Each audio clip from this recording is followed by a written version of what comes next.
અને તમે બધા સાંભળશો તો મેં આ બધું જાળવી રાખશું કે જેવું તેવું અમારાથી ગવાય નહીં, લેલાડી લેલે કરે ને ગાયું પોતાનું ગાય, એવું બીજાથી ન બોલાય, કુળ વંતાથી કાનિયા. એવો વખત આવશે તો સ્ટેજથી નીચે ઉતરી જવાની તૈયારી રાખશું, પણ બોલવામાં અમારા સ્તરમાં કોઈ દી નીચે નહીં ઉતરી, તમને ગેરંટી આપી છે. બોલ બોલ અમોલ હે બિન તોલે મત બોલ, પહેલે ભીતર તોલ કે ફિર બાહિર તું બોલ. એટલે હું આ વાત આપને કરતો. શિવાજી મહારાજે ઔરંગઝેબની જેલ તોડી અને ભાગે છે, જંગલમાં જાય છે, વરસાદ વરે છે. એક નાનકડું ગામડું છે, ગામડામાં એક ડોશીની ઝૂંપડી છે, બાળકો છે નાના. ડોહીએ હાંડલામાં ખીચડી મૂકી છે બાળકોને ખવડાવવા. શિવાજી ઝૂંપડામાં જઈને ઉભા રહ્યા, ભૂખ બહુ લાગેલી. માડીએ કીધું આવો. એને ખબર નહોતી કે આ શિવાજી છે, જેલમાંથી નીકળેલા. અને બે હારે ભેળું કીધું ખાઈ લ્યો, ઝૂંપડું છે ને એટલે એ તો ખાવાની એને કઈ ઓલું હોય નહીં, એટલે કીધું ખાઈ લ્યો. અને બાળકોને પતરાવાડામાં ખીચડી આપી ડોસી, અને શિવાજીની હારવાર ખીચડી આપી. અને રાણા સાહેબ એ આમ ખીચડી શિવાજી મહારાજે હાથમાં કોળિયો લીધો તો હારવાર બાળકોને આપેલી ગરમ ખીચડી. બાળકે ખીચડીમાં આમ ડોસીના જે દીકરાઓ બાળકો હતા એમણે આમ ખીચડીમાં હાથ નાખી દીધો, એટલે તાતું લાગ્યું ખીચડી, આમ ગરમ હાથ બળી ગયો, એટલે છોકરું રાયડે થયું. ડોસીમાના મોઢેથી શબ્દો નીકળ્યા, ભારતની આરી નારીની તાકાત જોજો, રસ્તો કેવો બતાવે. ડોસીમાં શું બોલ્યા? અરે બેટા તું શિવાજી જેવો બુદ્ધિ વગરનો છો, ઉતાવળો. ભાઈ એને ખબર જ નહોતી કે આજ શિવાજી છે અહીંયા બેઠો છે, હું ખીચડી આપું. ઓલા બાળકને ખીજાણા, શિવાજીને જેમ ઉતાવળો બુદ્ધિ વગરનો છો. શિવાજીને કોળિયો હાથમાં રહી ગયો. માડી શિવાજી કોણ? સાઈન કીધું કે તમને ખબર નથી શિવાજી નથી ઓળખતો તું? કે ના. કે તો તું હિન્દુના પેટનો હોય જ નહીં. આવું ઓલા ડોશીએ કીધું. ઈ કે જે હોય માડી, પણ શિવાજીની ભૂલ હોય ઈ કયો, શું ઉતાવળ? તો કે ઈ આ મારો છોકરાએ જેમ ખીચડી ગરમમાં હાથ નાખી દીધો એમ શિવાજી ને ખબર નથી પડતી ગરમમાં હાથ નાખે છે, એમાં જેલમાં પુરાઈને પકડાઈ જાય છે. ઠરતું ઠરતું ખાવાનું હોય. અને શિવાજી ઊભો થઈ ગયો, પગે લાગ્યો માડીને, કીધું કે માં હવે ગોરીલા યુદ્ધ કરીને ઔરંગઝેબની ઊંઘ નો હરામ કરી દઉં તો જીજીબાઈ નો જાયો નહીં ભલા માણસ, હવે એવી રીતે મારે યુદ્ધ કરવા. પછી એને ગોરીલા આ દેશની કહેવાનો અર્થ એટલો છે કે આ તાકાત જનેતાઓની છે. બુદ્ધિમાં પણ એક શબ્દ આપી દે અને ભારત વર્ષનું શિવાજી હિન્દુ ધર્મ રક્ષક બની જાય. તાકાત ઈ છે. એટલે એવો એક પ્રસંગ મારે કહું, પછી મારા શબ્દોને વિરામ આપું છું. બરાબર વ્યાસપીઠમાં શોભે. હું તમે આજ રામકથા બેસાડી શકતા હોય, હું તમે આટલા ભેળા થઈને આનંદ કરી શકતા હોય, પ્રસાદ લઈ શકતા હોય, તો એની પાછળ આવી અનેક ઘટનાઓ બની. 10-15 મિનિટનો આ પ્રસંગ ખાસ સાંભળજો. મારા વતી નહીં, સૌરાષ્ટ્રની ધરતીના લોક સાહિત્ય વતી, ગુજરાતની ધરતીના લોક સાહિત્ય વતી મારે સાધુ સંતો બેઠા છે, આ બધા બેઠા છે. એટલે મારી જે તાસીર છે એવો આ સંતોના ચરણમાં નમન કરીને આ પ્રસંગ હું કહું છું. હાંજનું ટાણું દાદા સોમેશ્વરની આરતી થાય છે.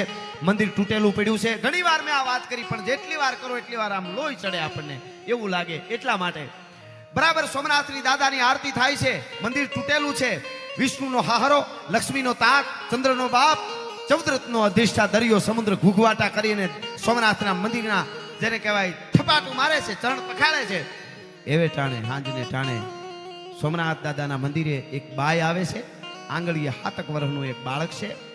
બાઈ આવી, આરતી લીધી, પગે લાગી. બાઈ દીકરાને આરતી લેવરાવી, દીકરાને પગે લગાડ્યો સોમનાથને. અને પછી બાઈ પાછી વળી, ઝીણું ઝીણું અંધારું થવા માંડાણું. એટલે બાઈએ બાળકને કીધું બેટા હાલ પગ ઉપાડ, ઝટ પૂગી જવું છે ઘરે, નકર અંધારું જામી જાય, આપણે રસ્તામાં અંધારું થઈ જાય જવામાં. અને બાઈ હાલતી થઈ માના ઓઢણાનો છેડો પકડી અને બાળકે આમ ખેંચીને ઊભી રાખી દીધી માને. માં ઘરે નથી જાવું. કાં ઘરે નથી જાવું બેટા? અરે ઉતાવળ છે, અટાણે જીદ ન કરે. કેમ ઘરે નથી જાવું? તો ક્યાં જાવું? મને મારા બાપ પાસે લઈ જા. હે કે મને મારા બાપ પાસે લઈ જા. કે બેટા ચૂપ થઈ જા, અહીંયા કઈ વાત ન કરે, હું ઘરે જઈને તને બધી વાત કરી. હાલ તો કે નહીં માં. બાળક જીદ કરે છે, માં મને મારા બાપ પાસે લઈ જા. અને માં છે એમ કહે છે કે બેટા એવી જીદ ન કરાય. બહુ બાળક જીદ કરવા માંડ્યો. માં મારી ઉંમર નાની છે પણ તારો દીકરો છું, મને આજ લઈ જા. કારણ એટલું જ હતું. બાળક માને કહે છે કે માં કાયમ હું રમવા જાઉં એટલે બધાય બાળકો મને ખીજવે, ચીડવે ને એમ કે અમારે બધાયને બાપ છે પણ તારે બાપ નથી, તું નબાપો છો. અમારે બાપ છે તો તારે ન હોય, ક્યાં તારો બાપ? તું બાપ વગરનો નબાપો છો, એમ કરીને મેણા મારે. એટલે બાળક કે માં હું ઘરે આવીને તને કહું કે માં બધાય છોકરાને બાપ હોય તો મારે ન હોય, મારો બાપ ક્યાં છે?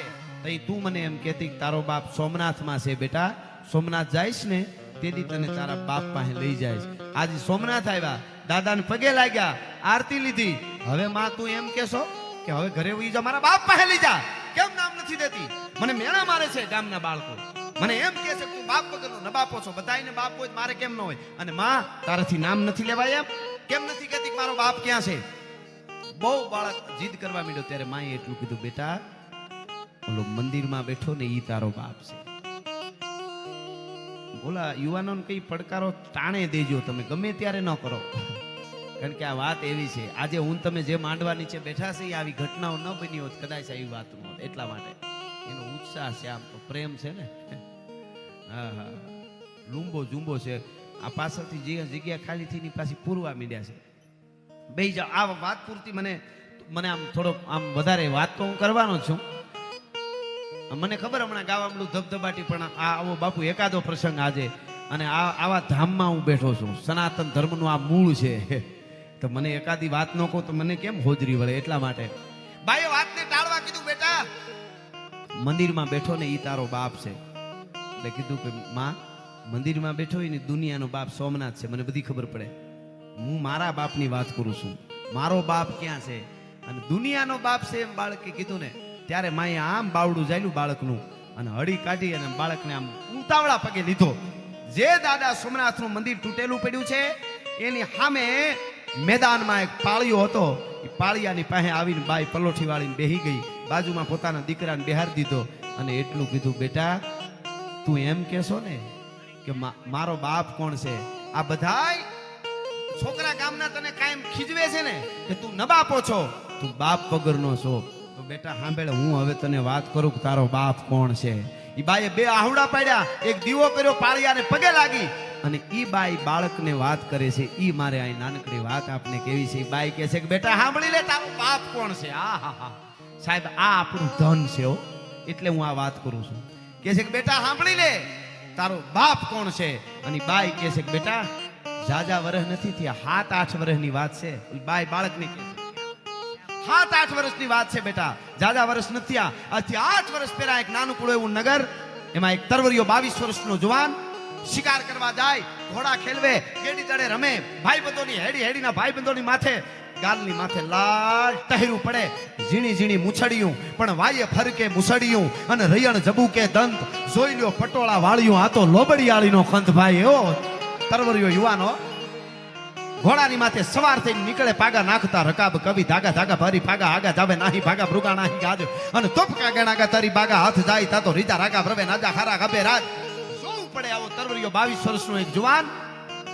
બાઈ વાત કરીશ બાળકને અને ઈ જુવાન પોતાના હેડીના મિત્રો સાથે ગેડી દડે રમીને બપોર નમ્યા પછી ઘેરે આવ્યો, પોતાના મોટા ભાઈના ઘરેથી. એટલે પોતાના ભાભીને આવીને એમ કહેશે ઈ જુવાન, ભાભી માં મને જટ ખાવાનું દો, મને જટ ખાવાનું દે. કે દેવરજી બેહી જાવ, તૈયારી છે, બેહી જાવ.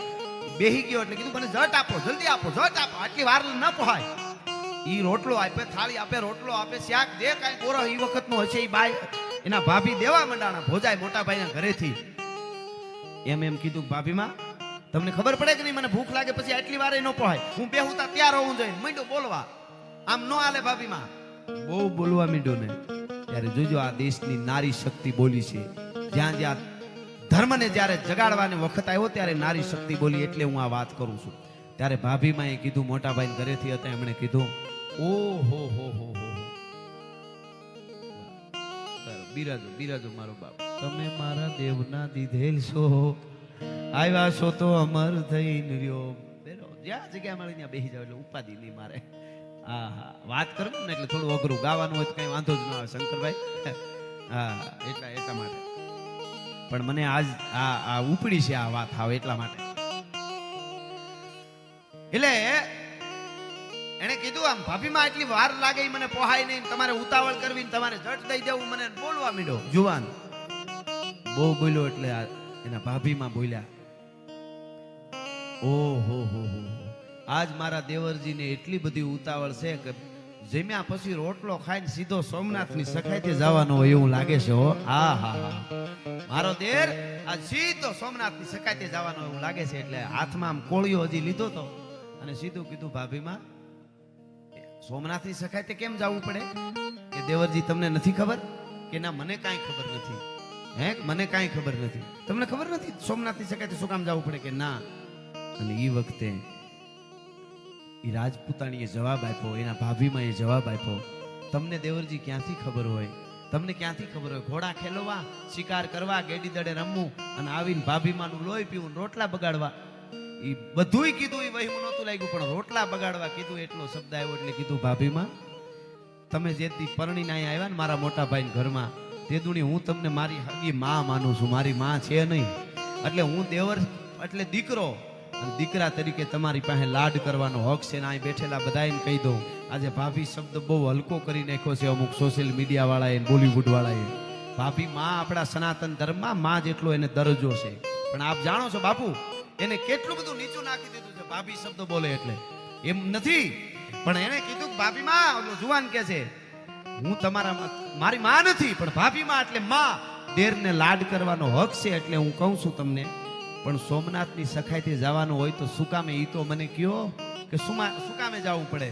અને ઈ વખતે ભાભીમાં કીધું તો દેવરજી સાંભળી લ્યો, આફ્રિકાના જંગલમાંથી નીકળેલો ડેકારી નામનો અજગર શિકારને ભરડામાં લે એમ સમગ્ર ભારત વર્ષના સનાતનને ભરડામાં મંદિરો તોડતા તોડતા યવનોના ટોળા ઉતર્યા છે.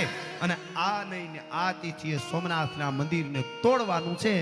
મને એમ થયું કે મારા દેવરજીને કદાચ જટ ઉતાવળ કરે છે તો અહીં ખાઈને સીધું ન્યા જવાનું હોય છે. આમ કોળીઓ લીધો તો એ હેઠો મૂકી અનાજને પગે લાગી અને ભાભીમાને પગે લાગીને ઊભો થયો તરવરિયો યુવાન. ભાભીમાએ કીધું અરે એવું હોય દેવરજી ઉતાવળ ના કરો, નિરાતે ખાઈ લ્યો, રોટલો ખાઓ, મોજથી ખાઈને પછી જાવ તમારે જ્યાં જવું હોય ત્યાં. હવે નો ખવાય. અરે પણ ક્યાં જવું છે? સોમનાથની સખાઈતે જવું છે. સોમનાથની સખાઈતે કે હા તો દેવરજી સાંભળતા જાવ પછી જાજો. હે કે હવે સાંભળતા જાવ કે શું સાંભળતો જાવ? કે દેવરજી તમે તમારા ઘોડાની માથે સવાર થઈને બાગડતા બાગડતા બાગડતા તમારો ઘોડો જાતો હોય ભાલાનો ફરડાક દઈને ભાગતા સુવરની માથે ઘા કરો અને સુવરને ધરતીની માથે ધરબી દો. એવી રીતે શિકારની વાત નથી, આ ગેડી દડાની રમત નથી આ દેવરજી. કે તો સોમનાથના પટાંગણમાં કાલ તમે જાહો તો ચારે બાજુથી મોત મોત મોત દેખાતું હોય છે.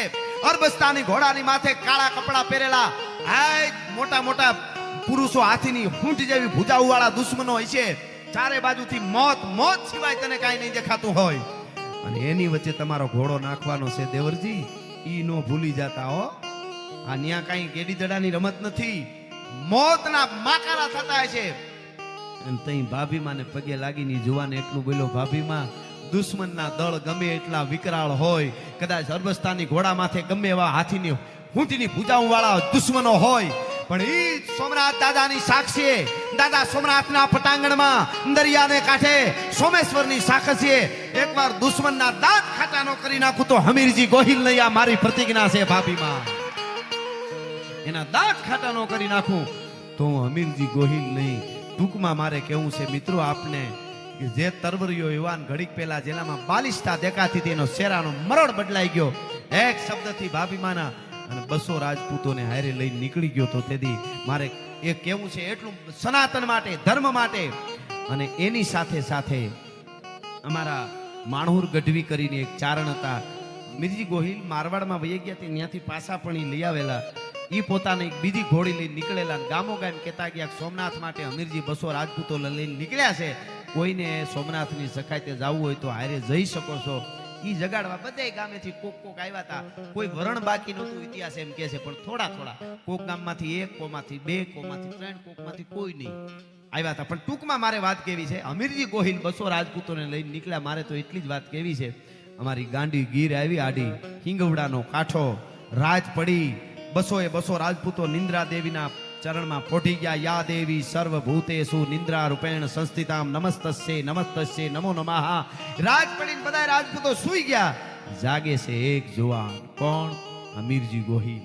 એકલો સેટો પથ્થરની માથે જઈને બેઠો, વિચાર કરે છે કે આ હા હા યુદ્ધના મેદાનમાં 2 દી પછી ઉતરવાનો છું. દુશ્મનના દળ ચારે બાજુથી મોત મોત કરતા આવતા છે. મારા કેહરિયા ઘોડાને હું નાખું અને જફર ખાન બરાબર હાથીની અંબાડી માથે આવતો હોય અને મારા કેહરિયાને હું ઠપાટ મારું અને બગાગ જમ કરતો ડાબલા જવા દે અને એક તરવારને ઝાટકે 2 ભાગ કરી નાખું. અને જફર ખાનના ભાગ તો હું કરી નાખીશ, પણ 12 દૂન 24 ભાલા મારી આર પાર નીકળી જાહે. હાથીનો દંતુછળ મારી છાતી ફાડી નાખી હોય, પછી હું પાછો પડું આવા સપના બેઠો બેઠો, એટલે નિંદ્રમાં નહીં, બેઠો બેઠો જોવે, વળી વિચાર કરે એમ નહીં, પેલા સોમનાથને માથું ચડાવી દઈશ, એવા વિચાર કરતો તો એમાં શાંત વાતાવરણ થઈ ગયું. બધા રાજપૂતો સૂઈ ગયા, એકલા અમીરજી જાગે છે. ગાંડી ગીર છે, હિંગવડા નદીનો કાંઠો છે. એમાં અમીરજી ગોહિલના કાને એક અવાજ સંભળાણો રાતમાં. શું સંભળાણો? બાજુમાં લાખબાઈમાં કરીને ચારણાઈનું નેહડું હતું. લાખબાઈમાં નામ, એનો એકનો એક 20 વર્ષનો દીકરો 15 દી પહેલા ગુજરી ગયેલો. માને રાજ પડે, રણ જાગે, નીંદર આવે નહીં, એટલે માને એમ થયું, આમ નીંદર નો આવે ને એટલે મરસિયા ગાવ એમ, એટલે માં એવા રાગે મરસિયા ગાય દીકરાના, અને ઈ મરસિયા જે ગાતા હતા એનો અવાજ અમીરજી ગોહિલના કાને પડ્યો. સૌ સૂતો સંસાર, હાયરના જળ કોઈ દી હુએ જ નહીં, મારા ઘટમાં ઘૂઘર માળ નાખીને હાયલો નાગાજણો. ઈ મરસિયાનો અવાજ જે હતો, ઈ મરસિયાનો અવાજ અમીરજી ગોહિલે સાંભળ્યો. એમ થયું કે આ હા હા, આવા મરસિયા કોણ ગાય છે? હવાર પડવા દે. ઈ ટૂંકમાં હવાર પડી. 200 રાજપૂતોને લઈને લાખબાઈમાના નેહડે અમીરજી ગોહિલ આવ્યા. આવીને વારિયા પૂછ્યું, રાતે કોણ મરસિયા ગાતું તું? લાખબાઈમાં કીધું કે હું ગાતી હતી, મારો 20 વર્ષનો દીકરો વયો ગયો બાપા, હું શું કરું? મને નીંદર ન આવે, માં છું ને, એટલે હું મારા દીકરાના મરસિયા ગાતી હતી. તને કઈ અપશકન થયા હોય તો મને માફ કરજે ભાઈ. અરે માં, ચારણાઈ બોલે અને રાજપૂતને અપશકન હોય નહીં, સુકન જ હોય કોઈ દી, મારે અપશકન હોય નહીં. પણ માં એક વેણ નાખવું આપશો કે ચારણના નેહડે આવ્યો છો રાજપૂત, અમે ચારણ આવ્યું કયો એ આપવા તૈયાર સહી, આશીર્વાદ આપું, શું જોઈ? બીજું કાંઈ નથી જોતું માં. તમે જે રાતે તમારા દીકરો ગુજરી ગયા એના મરસિયા ગાતા હતા ને, કે હા એવા મરસિયા મારા ગાયશો? હે કે એવા મારા ગાયશો મરસિયા? અરે તને કાંઈ ખબર પડે કે નહીં ભાઈ? મરસિયા તો મરી ગયો એ ના ગવાય. તને એટલી ખબર નથી પડતી મરસિયા જીવતા ના ગવાય? મને મારી જીભમાં જીવડા પડે ભાઈ. તને ખબર છે મરસિયા તારા હું કામે ગાઉં જીવતા ના? અને પછી અમીરજી ગોહિલ બોલ્યો, સાંભળજો માં, આ તમારી સામે ખોખું ઊભું ને એ મરી ગયેલું છે. 2 દી પછી સોમનાથને આ માથું ચડાવી દેવાનું છે, એટલા માટે તમને મરસિયા ગાવાનું કહું છું. ઓહો, સોમનાથની સખાયતે જાશો ભાઈ? કે હા. લાખબાઈમાં એ વેણ સંભાળી લીધું, જોઈજો તમે. રૂપાલા સાહેબને મોજે દરિયાનો કાર્યક્રમમાં મેં આ વાત કરી. રૂપાલા સાહેબે કીધું કે આ મજા ઈ છે લાખબાઈમાંની. એમણે તો એવું કીધું સાહેબે કે આપણે અમીરજી ગોહિલની અરઠીરાથી સોમનાથ સુધી બધાય વરણને ભેળા લઈને એક યાત્રા કાઢશું આખી. ખબર પડે કે અમીરજી ગોહિલ શું, લાખબાઈમાં શું, હમણાં આવશે પાત્ર ઈ રાજલ શું, ઈ ભીલો શું, ઈ રાજપૂતો શું, 18 વરણ કપાણા ઈ શું. આ બધું અહીંયા બેઠેલા બધાને કહી દઉં, દુનિયાના જેટલા મોટા મોટા ઇતિહાસકારો થયા છે એને વાંચી લેજો. વિદ્વાનમાં વિદ્વાન, ટોચના દુનિયાના, એને એક જ વાત લખી છે, દુનિયાના કોઈ દેશને તમારે ભાંગી નાખવો હોય તો એનો ઇતિહાસ ભૂલવી દો એટલે પૂરું થઈ ગયું. એનાથી આગળ એના પાસે કાંઈ નહીં રહે. એટલે આ ઇતિહાસો સાચવવાની જરૂર છે. એટલે રૂપાલા સાહેબે કીધું કે લાખબાઈ માનવા માટે કે ઘડીક પેલા ચારણની એક ડોહી પોતાના દીકરાના વિયોગમાં રોવા વાળી, આ અમીરજી ગોહિલ સોમનાથની સખાતે જાય છે, એ ખબર પડી, પોતાનો બધો વિયોગ ભૂલી ગઈ અને બ્રહ્માંડ ભાંડોદરી બની ગઈ ને અસ્તિત્વનું કામ સંભાળી લીધું. એ સાંભળજો હવે. લાખબાઈમાં કીધું, બેટા અમીર, સોમનાથની સખાતે જાશો? કે હા. કે ઘેરે કોઈ રોક્યો નહીં?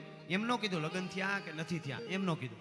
ઘેરે કોઈ રોક્યો નહીં? કે માં રોકે એવું હજી કોઈ નથી. એમ છે? કે હા. તો કુંવારા કમળ પૂજા નો ચડાવાય મારો બાપ?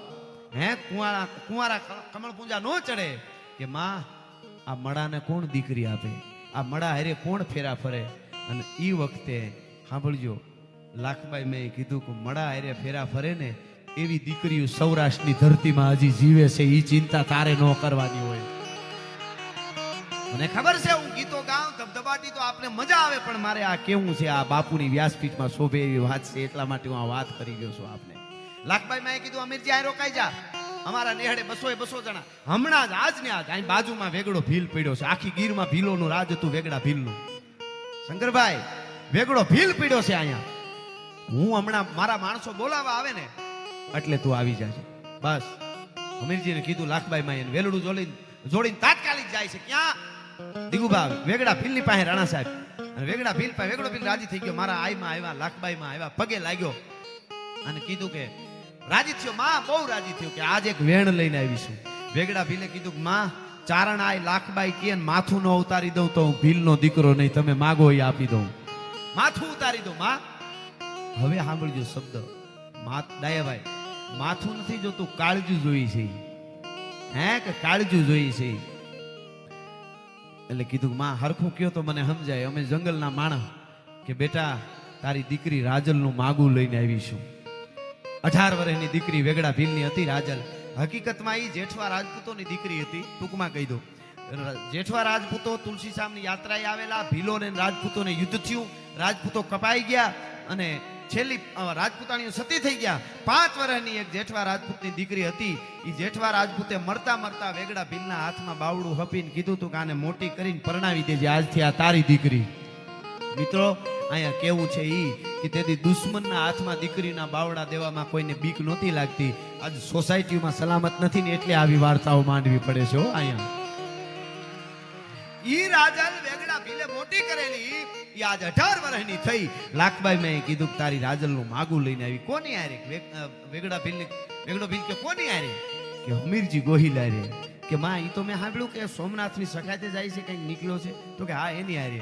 અને એક જ રાતનો સંસાર છે તારી દીકરી રાજલને. આજે જ લગ્ન, આજની રાતનો સંસાર, કાલે સવારમાં પાછા એ રાજપૂતો નીકળી જાય. અને કે કાંઈ વાંધો નહીં માં, બીજું મને કાંઈ વાંધો નહીં, પણ મારી દીકરી મને બહુ વાલી છે, મારી રાજલ વેગડો ભીલ કે હું જરીક પૂછી લઉં, હું પૂછી લઉં ખાલી, એને વાંધો નહીં. અરે પૂછી લે. અને મિત્રો 18 વર્ષની રાજલ ગાંડીગીરના હાગડાના લાકડાના તાપણની ભીતુમાં ગાયર કરતી હતી. વાહે જઈને વેગડા ભીલે અવાજ કર્યો, બેટા રાજલ. કે હા બાપુ, તારા લગ્ન કરવા છે. હે તારા લગ્ન કરવા છે? કે બાપુ મને પૂછો કા? હરમાઈ ગઈ, ગાયર કરતી હતી ને આમ નીચે જોઈ ગઈ, ગાયરનું ચાલુ રાખ્યો હાથ. બાપુ મને પૂછો કા? કે બેટા પણ આજ જ લગ્ન કરવા. કે પણ તમારી દીકરી બાપુ મને પૂછો, હું કામ હરમાવો છો? બેટા હમીરજી ગોહિલ રે તારા લગ્ન કરવા. કે બાપુ પણ હું કામ પૂછ્યો છો ને હરમાવો છો? તમારી દીકરીને પૂછાય. ગાયર કરવાનું ચાલુ છો.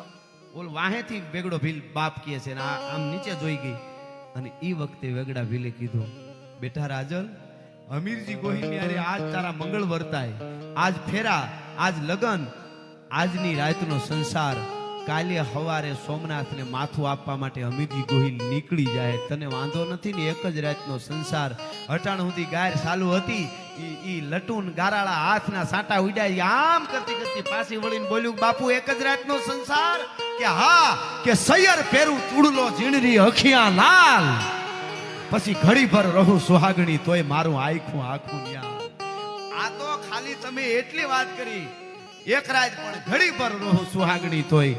આજની દીકરીઓને આ કથાઓ કહેવાની જરૂર છે, ખબર પડે ભારત વર્ષની નારી શક્તિની. જો રામને લઈ આવવા હોય, કૃષ્ણને, શિવાજીને, પ્રતાપને, દેવાજ બોદરને, જલારામ બાપાને, બજરંગદાસ બાપાને, રત્ના જોગરાણાને, આ બધાને લઈ આવવા છે તો કોક માં જોહે. એટલા માટે આ વાત કરી રહ્યો છું. ટૂંકમાં વાત કરું મિત્રો, 200 માંડવા નખાણા હતા, 201. હવે રાજલ ના લગ્ન હમીરજી ગોહિલારે થયા અને બીજા 200 રાજપૂતોને ભીલ કન્યાઓ પરિણીતી. અમારી ગાંડીગીરમાં ઉજળો ઇતિહાસ સૌરાષ્ટ્રની ગીરની ધરતીનો સાક્ષી પૂરે છે. 200 રાજપૂતો ભીલ કન્યાઓને પરિણા અને 201 માંડવા નખાણા. ટૂંકમાં મંગળ વર્તાણા. એ મંગળ વર્તાણા મંગળ ફેરા પૂરા થયા. હાથ ગણનાનો મામેરાનો જ્યારે સમય આવ્યો ત્યારે 1100 ભીલ તરવારો અહીં રાખીને ઉભા રહ્યા કે અમે મામેરામાં દીકરીને 1100 માથા આપી છે કે આ 200 રાજપૂતોના માથા કપાય એની પહેલા અમે કપાઈ જાઉં, અમે મામેરામાં માથા આપી છે 1100. તમે વિચાર તો કરો સાહેબ, આમાં આ કેવી આપણી ધરોહર છે. આ દબાઈ ન જાય એટલા માટે તો જ રામ રાજી રહે. અને એ ટૂંકમાં એ મંગળ વર્તાણા અને તેથી 13 વર્ષની, 15 વર્ષની, 18 વર્ષની ભીલ કન્યાઓ મંગળ વર્તી હતી. કોકે કીધું તમે બધાને એક જ રાતનો સંસાર, આ બધા કાલ કપાઈ જાય સોમનાથમાં, તો તમારા આગળના જીવનનું હું, સંસારનું હું. તેથી ભીલ કન્યાઓ કહેતી હતી કે આટલા હજારો માણસો છે ભારત વર્ષમાં, એમાંથી 200 સોમનાથ માટે, સનાતન માટે મરવા જતા હોય. એનો જો વંશ રહી જાય ને તો બીજું અમારે કાંઈ જોતું નથી. સંસારના મોહ ન હોય ભારત વર્ષની દીકરીઓ. આજે અંગ પ્રદર્શન કરીને કૂદકા મારવા વાળી દીકરીઓને આ કથાઓ કેવી જોઈએ ખબર પડે કે અમારે સંસારના મોહ ન હોય, પણ એ મર્દોના જેને કહેવાય મંગળ વર્તી ને એનો વંશ રહી જાય તોય ઘણું છે. અને ટૂંકમાં હવાર એક રાતનો સંસાર, બીજા દીની હવાર છેલ્લી વાર વેગડા ભીલે પોતાની દીકરીને આશીર્વાદ આપ્યા અને બધી ભીલ કન્યાઓ એક બાજુ ઊભી હતી, રાજલ ઊભી હતી. આ બાજુ હમીરજી ગોહિલે રાજલને છેલ્લા નમસ્કાર કર્યા, રાજલે હમીરજી ગોહિલને છેલ્લા રામ રામ કર્યા. બધી ભીલ કન્યાઓ રાજપૂતોને છેલ્લા રામ રામ કરી અને બીજે દી હવારમાં ત્યાંથી હાલતા થઈ ગયા. છેલ્લે મિત્રો સોમનાથના પટાંગણમાં આવ્યા અને આમ જ્યાં નજર કરે ત્યાં તો ચારે બાજુ દુશ્મનો મોત મોત મોત મોત. અને હમીરજી ગોહિલ ગાઢા હુંકળે હઠીલા જોધ ભૈરંડી નિશાન ગાજે ડાક ચંડી દૂધ ઉવે પ્રકૃતિ ઘટા દીઠ ગન પ્રકૃતિ ઝડપે જટી ઉગાળે પ્રગોળ ભેડા નેડા પૃથ્વીનાથ ઘોડા ઉપાડે નથી મહાદેવ મહાદેવ હર કરીને નારો લાગ્યો. આ બાજુ મારા માણુર ગઢવી જે ગામડે ગામડે ગયા હતા એમાં દરેક જ્ઞાતિ કહેશે કે ત્યાં આવ્યા હતા થોડા થોડા ઈ ભેળા ભેળા ત્યાંના બ્રાહ્મણો ભૂદેવો સોમનાથના સ્થાનિક 1100 ભીલ 200 આ રાજપૂતો કંઈક બીજા આવ્યા હતા ઈ અને યુ ગોઠવાણા સોમનાથના મંદિરના 2 દરવાજા હતા ઈ બંધ થયા. એક બાજુનો દરવાજો વેગડા ભીલે સંભાળ્યો, એક બાજુનો દરવાજો હમીરજી ગોહિલે સંભાળ્યો. અડધી આપણી સેના અંદર, અડધી બહાર. આપણા કરતા કેટલા ગણી દુશ્મનની સેના હતી અને બાકા ઝીક બોલવા મંડાણી. મિત્રો મહાભારતના યુદ્ધની આપણને ખબર છે, મહારાણા પ્રતાપના યુદ્ધની ખબર છે, બુચુર મોરીના યુદ્ધની ખબર છે. એમાં હમીરજી ગોહિલનું આ યુદ્ધ 11 દિવસ ચાલ્યું હતું. 11 દિવસ સુધી કેવા લડ્યા છે એ ભીલોની, રાજપૂતોની, 18 વર્ણના કે છે કે એમાં બધાય હતા. તેથી દાદા સોમેશ્વર માટે સોમનાથના પટાંગણમાં સનાતન ધર્મના માટે તાળીઓ પાડવા વાળા 2000 કિન્નરો પણ કપાઈ ગયા હતા. સનાતન ધર્મની તાકાત છે, કોક દી વિચારજો. 2000 તો કિન્નરો કપાઈ ગયા હતા. અને ટૂંકમાં વાત કરો 11મો દિવસની હાંજ પડી અને દરવાજા તૂટી ગયા. આપણી સેના ઓછી હતી, કપાવા મંડાણી. બરજા યુદ્ધના મેદાનમાં મીડા ઉડવા ઢૂંઢે ઢૂંઢ દીધા ઢાળ ખળગે રગત વહતી ખાળ. હમીરજી ગોહિલ જેને કહેવાય શરીરની માથે કઈ ઘાવ લાગી ગયા છે, ખળળ લોહીના ફુવારા શરીરમાંથી ઉડે છે. અને એ વખતે હમીરજી ગોહિલ ઘોડામાંથી નીચે ઉતરીને સોમનાથ દાદાના ગર્ભગૃહમાં ડગલા દીધા. મારે કેવું છે ઈ તમને વિચાર થાય કે જોયું કોણે? હમીરજી ગોહિલ યુદ્ધ કરતા કરતા મંદિરમાં જાય જોયું કોણે? એવું થાય ને. અત્યારે જેમ મીડિયાવાળા હોય છે એમ ઈ વખતે લઈ આવો યુદ્ધના મેદાનમાં લઈ આવો કહેવામાં આવે. હાથીની અંબાડી ઉપર પિંજરું હોય, એના ઉપર ધોળી ધજા હોય, એમાં તાદ્રશ્ય નજરે જોનારું લખવાવાળા બેઠા હોય, એના ઉપર કોઈ ઘા ન કરે. એ લખવા સિવાય કાંઈ કામ નહીં. ચારે બાજુ હાથી ઉપર જ્યાં જ્યાં નજીક પડતું હોય ત્યાં હોય એ લખતા હોય. એ લઈ આવો લખે છે. હમીરજી ગોહિલ સોમનાથના મંદિરના શિવલિંગની સામે આવીને ઉભા રહ્યા. આમ તલવારની પીછી પકડી અને એટલું કીધું, પ્રથમ શૈલપુત્રી, તૃચમ બ્રહ્મચારિણી, તૃત્રમ ચંદ્રઘંટા, તૃકમ કુસુમાંડા, પંચમી સ્કંદ માતા, છઠ્ઠી કાત્યાયની, સાતમી કાળરાત્રી, આઠમી મહાગૌરી, નવમી સિદ્ધિદાત્રી. હાય ભૈરવી આજ આવી જાજો ખપ્પર ભરવા. હમીરજી ગોહિલ તમારા ખપ્પર ભરવીને તમને આજ ધરવી દેવાનો છે. આવો કોઈ લોહી પાવા વાળો બીજો તમને નહીં મળે. એ કચડું ધૂપ કરતી મચરક મારી મસ્તક પોતાનું શિવના સોમનાથ દાદાની માથે હમીરજી ગોહિલે ચડાવી દીધું. આજે આપણે ધર્માદામાં ક્યાંય આપી, અહીંયા આપી, સોમનાથમાં હોનાનો કળશ ચડાવી એને મારા વંદન છે. એના બાપ દાદાને પુણ્ય હોય તો જ આપી હગાય. પણ આપણને કોક દી એમ થઈ જાય કે મેં આ જગ્યાએ ધર્માદામાં કથામાં એટલું આપ્યું. એ વિચાર કરજો. ઓલો ઊભો માથું ચડાવીને લોહીનો ફુવારાની ગળતી ચડાવતો તો હમીરજી ગોહિલ સનાતના માટે મહાદેવ ભોળિયાની માથે ગળતી ચડાવીને પછી જે પાછો વેળો લઈ આવો લખે છે. પછી હમીરજી ગોહિલ ગાંડો થયો.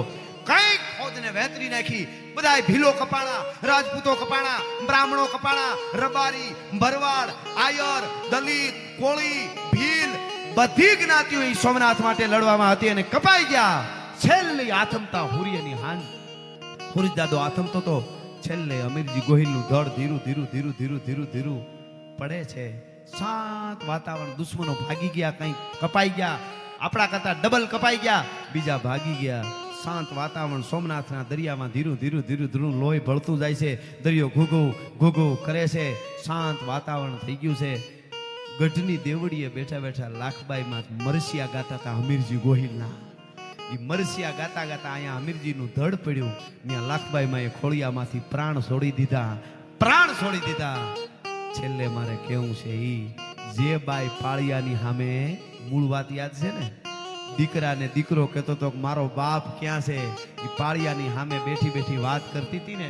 એ બાઈ એમ કહે છે કે બેટા દુનિયાના માણસો તને એમ કહે છે ને કે મારો બાપ કોણ છે, તો મેં તને કીધું કે આ સોમનાથ તારો બાપ.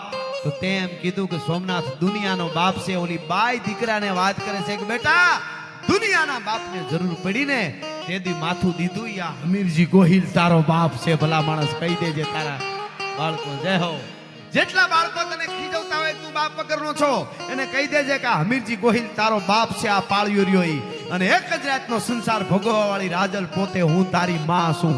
મને લાખબાઈ માના વેણ ઉપર વિશ્વાસ હતો કે તું આવવાનો છો એટલે હું સતી નથી થઈ કે એનો વંશ રહી જાય. અને બેટા એક જ રાતનો સંસાર ભોગવવા વાળા રાજપૂતને દીકરી દેવા આ તારો બાપ છે અને ઈને દીકરી દેવા વાળો આ બાજુ સેતે પાળીઓ રહ્યો ની વેગડો ભીલ મારો બાપ છે. બેટા આ સનાતન ધર્મ છે. ધર્મ રહેશે તો રહેશે ધરા અને ખપ જાહે ખુરસાણ. એક વિષમ ભર ઉપરે તું રાખીને ભરો હો નાણ. છેલ્લે એક જ મિનિટ માટે તમે મારી આ વાતને બરાબર સાંભળી અને જેટલા બેઠા એ સોમનાથ સુધી મારી યારે કલ્પનામાં આટો મારી આવે એવું લાગ્યું હોય તો દાદ આપીને મને વધાવો તો મને ખબર પડે કે બરોબર વાત મેં કરી છે. હા એટલે છેલ્લે ખાલી 1.5 મિનિટ માટે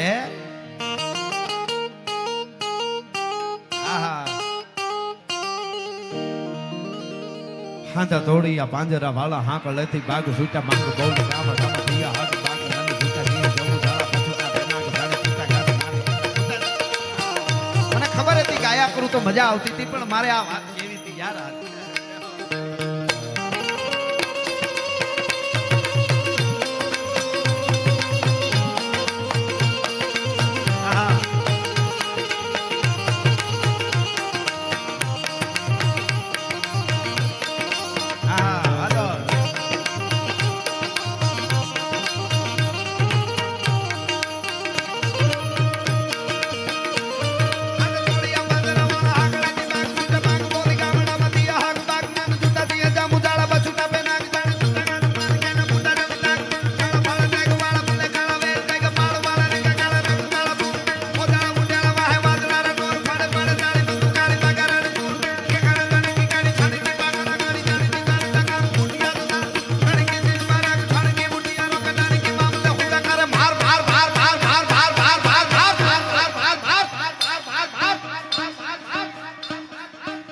હનુમંત ધમવાને લકા ઢાળા તેમાં આલા મેરે હાંડા માળા કાળા દોડિયાની શેરી મને ઢોળે દીએ ગામડામાં લૂટું મારે પડે ઢાળા મારી ધમરોળી વાળે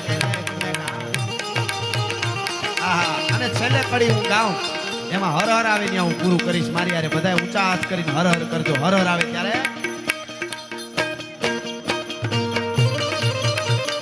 देखो मुल्क में राठों का ये जहां शिवाजी ढोला था मुगलों की ताकत को जिसने तलवारों से तोला था हर पर्वत पर आग लगी थी हर पत्थर ये झूला था.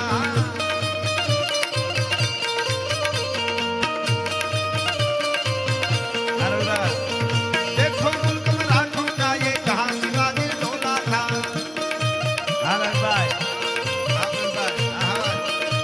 हमारे પ્રવીણભાઈ એવા સરસ અખંડાનંદ ગ્રુપ ચલાવે છે જે લાખો માણસોને મદદ કરે છે. લીંબડીના આજુબાજુના 5 ગામોમાં બધાને પોતાનો જન્મદિવસ હોય તો ગામડામાં જઈને ગરીબ માણસો ઝૂંપડામાં જઈને ઉજવે છે.